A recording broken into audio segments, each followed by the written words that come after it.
Bonjour, je partage avec vous aujourd'hui une recette hyper simple qui nous vient de la Suède. Les pommes de terre suédoises ou communément appelées là-bas Hasselback, en fait qui viendraient d'un restaurant où ça aurait été inventé.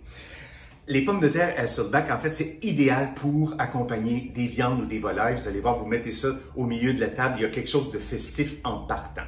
Suivez-moi bien. On a besoin de pommes de terre qui cuisent bien au four. Les recettes sont souvent celles qu'on préfère. Et là, on veut en fait, voyez-vous ici, je les ai coupées. J'ai pris de l'avance un petit peu. Et pour m'aider, on ne veut pas couper jusqu'au bout. On veut qu'elles se tiennent ensemble, mais on veut quand même les couper en éventail. Moi, j'ai une cuillère ici je me sers de ça comme appui et j'irai jamais jusqu'au bout. Voyez-vous, les contours de la cuillère m'empêchent d'atteindre le fond. Alors, je vais avoir une pomme de terre qui va quand même si elle a été coupée entièrement, elle se tient complètement comme ça. On a une pomme de terre en éventail. Je les mets dans un petit plat qui va aller au four. Moi, ici, là, je l'ai fait en mini portions. J'habite seul et puis je l'ai fait en mini portions. Mais vous pourriez le faire dans un beau grand plat, en faire une par personne ou une pour deux personnes. Mais généralement, une par personne, c'est bien avec des salades et des trucs d'accompagnement. Je vous montre comment on fait ça. C'est hyper simple, en fait, pour les assaisonner. Je vais enlever mon persil ici. J'ai du beurre qu'on appelle pommade. En fait, qu'est-ce que c'est un beurre pommade? C'est un beurre à température ambiante. Il va être vraiment comme une pommade, en fait, qu'on va pouvoir vraiment bien manipuler, qu'on va pouvoir, avec nos mains, faire un beau mélange. J'ai de l'échalote grise, en fait, ici, qu'on appelle souvent, nous, ici au Québec, l'échalote française. J'ai de l'ail haché finement. Le truc de ça aussi beaucoup, c'est d'hacher tous les ingrédients très finement. On ne voudrait pas se retrouver avec des gros morceaux d'ail ou d'échalote dans nos pommes de terre. Essayer de couper ça vraiment le plus fin possible. Ensuite de ça, là, vous avez le choix. Moi, j'ai mis ici du thym. J'avais du thym qui était très beau, mais vous pourriez de la ciboulette, ça pourrait être du romarin. Allez-y avec l'herbe qui vous plaît, comme ça. Et un peu d'huile d'olive.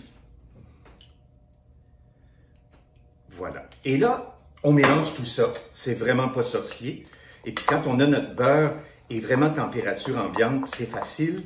On n'a pas besoin de travailler très fort pour faire notre mélange. Puis vous pourriez là y aller avec vos mains. Vraiment sans souci, faire une belle préparation uniforme avec vos mains. N'hésitez pas. Tant qu'elles sont propres, il n'y a pas de souci. Ça me fait une garniture. Et là, je vais ajouter, c'est une touche personnelle, mais vous pouvez ne pas y aller du tout. J'adore le piment d'Espelette. C'est un piment qui vient d'Espelette en France, mais en fait, dans le Pays Basque, c'est un piment qui est plutôt du côté sucré que du côté piquant, vraiment. Ça relève un petit peu. J'en mets vraiment là un petit soupçon. Je ne veux pas avoir des pommes de terre là, piquantes, c'est pas ça du tout l'idée. Mais ça donne un petit punch que j'aime bien. On va poivrer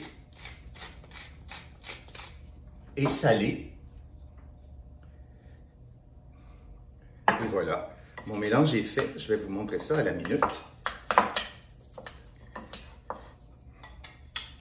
Voilà, mon mélange est fait. Et là, je vais prendre mes pommes de terre. Et je vais venir... Et là, c'est là... Là, j'aime bien utiliser mes mains. C'est là que... Alors, lavez-vous les mains. J'ai fait ça, moi, avant que vous arriviez. Et là, je mets mon beurre pour essayer d'en avoir un peu partout, là, dans les interstices, un petit peu partout. Vous voyez, vous comprenez l'idée. Que ce soit gourmand. Et voilà.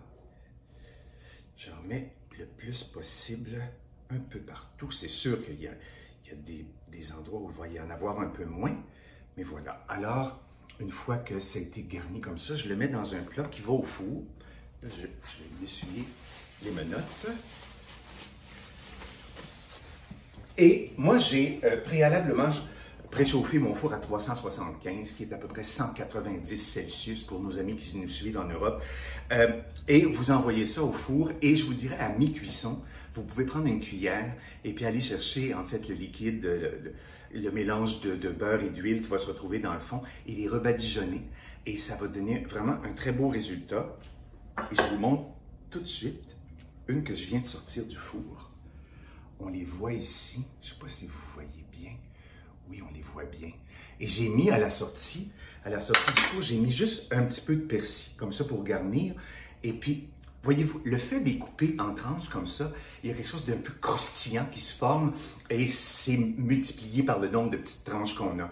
Et vous mettez ça à table et tout le monde aura une pomme de terre à la suédoise avec laquelle se régaler. Alors voilà, c'était mon truc d'aujourd'hui. C'est plus un truc qu'une recette, mais voilà. Et comme d'habitude, toutes les recettes sont toujours juste au-dessus du lien ici. N'hésitez pas. Sinon, vous allez directement sur notre site qui est signégourmand.com. Et puis voilà. Et puis pour ceux qui se demandent aussi, le beau tablier que je porte, je sais qu'on a souvent des demandes, vous pouvez le retrouver. Il est en vente sur signégourmand.com. Une très bonne journée à vous et au plaisir. Au revoir.